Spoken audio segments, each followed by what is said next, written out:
ਪਿਛਲੇ ਦਿਨੀ ਕੇਂਦਰ ਨੇ ਸਰਕਾਰ ਨੇ ਨਾਂ ਪਾਇਆ 9 ਜਣਿਆਂ ਦੇ ਉਹਦੇ ਵਿੱਚ ਇੱਕ ਹਰਦੀਪ ਸਿੰਘ ਦਾ ਵੀ ਨਾਂ ਆ। If these allegations are true, they represent an outrageous affront to Canada's sovereignty. Is Canada against or with India? For the most part, Canada is seen as a friend because it's home to the largest Indian community in any foreign country. That's a huge connection, but there are concerns too. In recent years, there have been allegations that Canada is providing shelter to people India considers terrorists. For example, there's Hardeep Singh Nijjar, the leader of the Khalistan Tiger Force. Here's the twist. Some people argue that Nijjar wasn't a terrorist. Instead, he was a plumber who liked to pose with guns and had some unusual connections, like with Pakistani intelligence. That's a bit unusual for a plumber, right? Tragically, Nijjar met a violent end in June this year, and Canada is pointing fingers at India. This whole story is like an iceberg, which might seem small on the surface, but there's a lot more going on beneath the surface. To figure out who's right and who's wrong, we need to take a closer look. Welcome to our channel and our new series where we'll help you understand the complex relationship between countries like India and Canada. If you learned something new from this video, leave a like and subscribe to our channel. It's free for you, but it makes a big difference for us. What's the deal with Canada? Let's start from the top, focusing on Hardeep Singh Nijjar. Hardeep Singh Nijjar, originally from Jalandhar, Punjab, made his way to Canada in 1997, and after arriving in Canada, he got married, had 2 children, started working as a plumber, and eventually settled in British Columbia, Canada. Interestingly, it's said that Nijjar entered Canada using a fake Indian passport and even applied for political asylum. But his asylum application was denied because of the fake passport. Over time, Nijjar became involved with the Khalistan Movement and later joined the Khalistan Tiger Force. For those of you who are unfamiliar, the Khalistan Movement is the pursuit of a separate nation for Sikh people, which they refer to as Khalistan. This movement seeks not only to have an independent Punjab, but also a distinct state separate from India. Turning to the Khalistan Tiger Force KTF, it is reported that Punjab police believe they receive support from Pakistan's intelligence agency, the ISI. Punjab even arrested 2 people in possession of firearms, ammunition, tiffin bombs, hand grenades, and AK-56 rifles recently. As expected, the KTF has now been labeled a terrorist organization in India, and the founder of the KTF, Jaishankar Singh Tara, had ties to another militant group called Babbar Khalsa International, which was mentioned in the Ludhiana Shingar cinema blast case. More importantly, in 2020, India officially designated Nijjar as a terrorist and continues to call upon Canada, Australia, and the United Kingdom to take action against Khalistani activists. The question is, why don't these nations, which consider themselves India's friends, take action against these extremist elements? Do they even respect India? Rather than addressing the anti-India activities occurring on its soil, Canada has chosen to put the blame on India, with their Prime Minister saying India has encroached on their sovereignty and was responsible for Nijjar's death. The fact of the matter is that these are accusations, not concrete evidence. An allegation denotes an allegation, whereas evidence represents proof.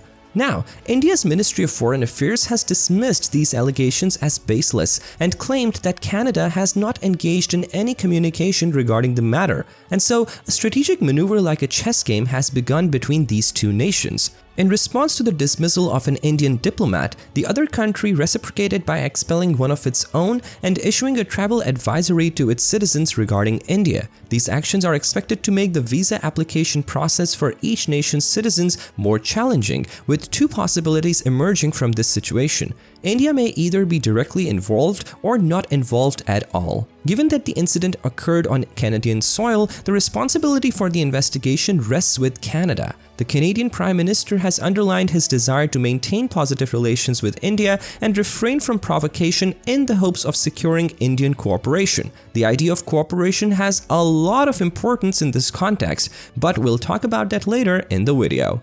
What is the connection between Khalistan and Canada?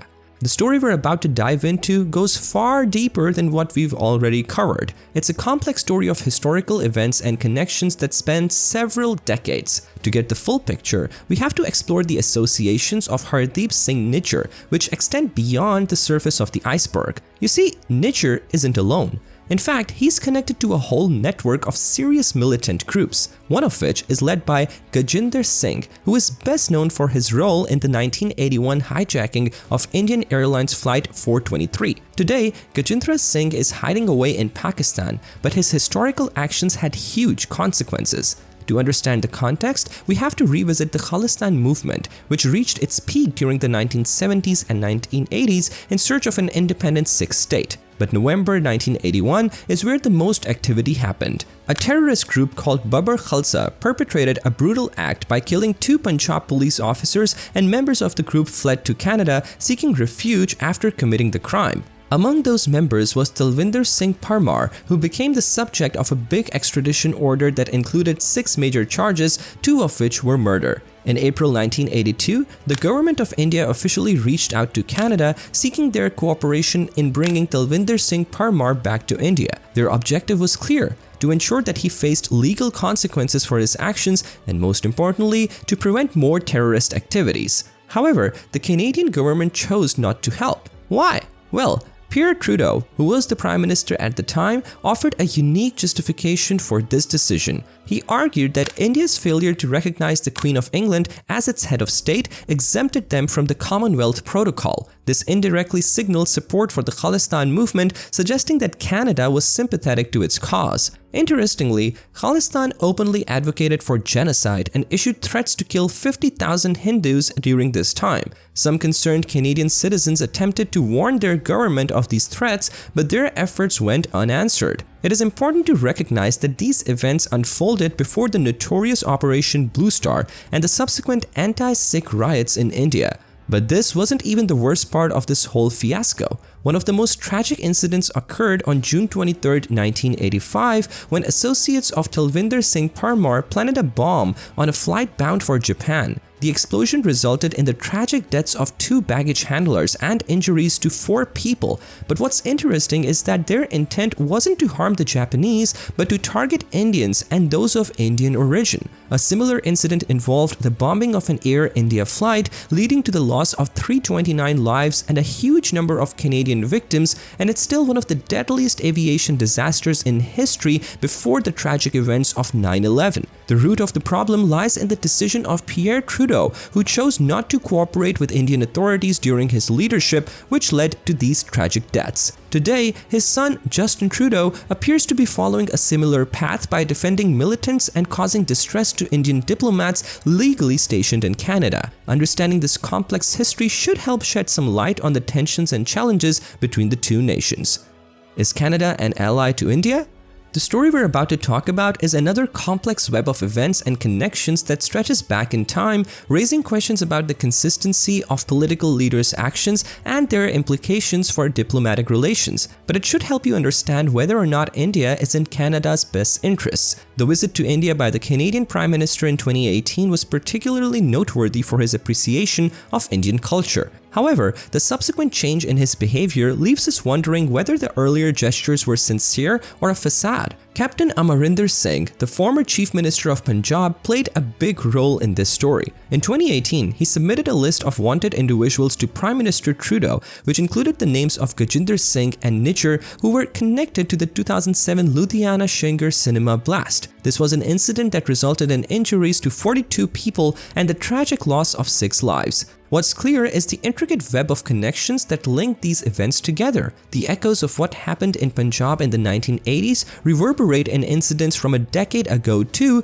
but on a smaller scale. This raises the question of whether India should take a proactive stance and bring people to justice rather than waiting for these issues to escalate further. The answer to this question seems pretty straightforward, but Canada opted to go in a different direction by rejecting this legal process. They neglected the issue for an extended period of 5 years, and now they criticize the very system they once chose to overlook. Naturally, this begs the question, could Trudeau have secret interests in supporting the Khalistan movement? Well, by the looks of it, that seems to be the case. Allow me to explain. In the 2021 election, Trudeau's Liberal Party secured 157 seats, falling short of the 170 seats needed for a majority. To compensate for this shortfall, Trudeau entered into an alliance with Jagmeet Singh's New Democratic Party, which held 25 seats, and this coalition brought their total of 182 seats. What is strange is that Jagmeet Singh is known to sympathize with the Khalistan movement, leading to a change in Trudeau's political alliances and affiliations in 2023 compared to his 2018 visit to India. This scenario raises another concern. Any vocal stance against the Khalistan movement could put Trudeau's government at risk because it highlights a situation where vote bank politics may be straining Canada-India relations,